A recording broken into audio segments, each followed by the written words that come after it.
In this video, I want to share with you the lowest points in my tech journey. And I think that you'll find this video relatable if you work in tech. And I think you might even find it useful if you work in tech or are interested in working in tech, because I at least think it's nice to hear that other people have ups and downs in their journey. I think a lot of times on social media, we just hear about success stories. At least I would like to sometimes hear some of the lows in someone's journey. And so I'm sharing this video.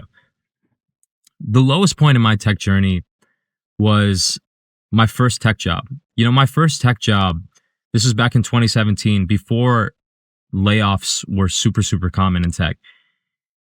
Maybe they were, but it doesn't seem like they were as common as they are now. But I totally failed at my first job. I did some things right. I showed up to the work on time. I showed up to the office on time. I was very well met. I think I was pretty friendly to all the coworkers. I seemed to be well liked by the people in the office. I made sure I was in the office a lot. I would make sure I was early to work, and I would leave, a little bit later than everybody else. I did all the FaceTime things right. I would participate in meetings. I would make sure my voice was heard in meetings. But to be honest, I wasn't really providing much value in meetings. I would usually just ask a question that I could have probably looked up in the code base.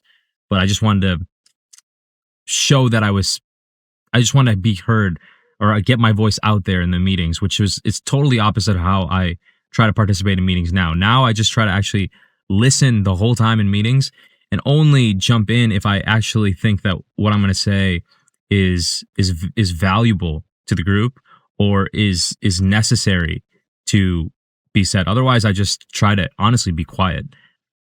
Back then, totally different mindset. Anyhow, I ended up getting laid off from that job after 10 months.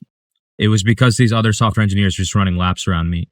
What I learned from that experience, if you're a software engineer, it's really important to really grasp the code base. And it's important to prioritize deep work. I think I prioritized shallow work. I responded to emails. I made sure I was there. I would do admin things on time, filling out timesheets and things like that. But I didn't prioritize deep work. I didn't sit down and try to really understand the product and the code base and understand how things worked.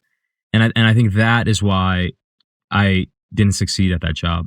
And again, it ended up being the best thing that could have happened to me, because I ended up getting this job at CNN, which I'm still working at CNN today.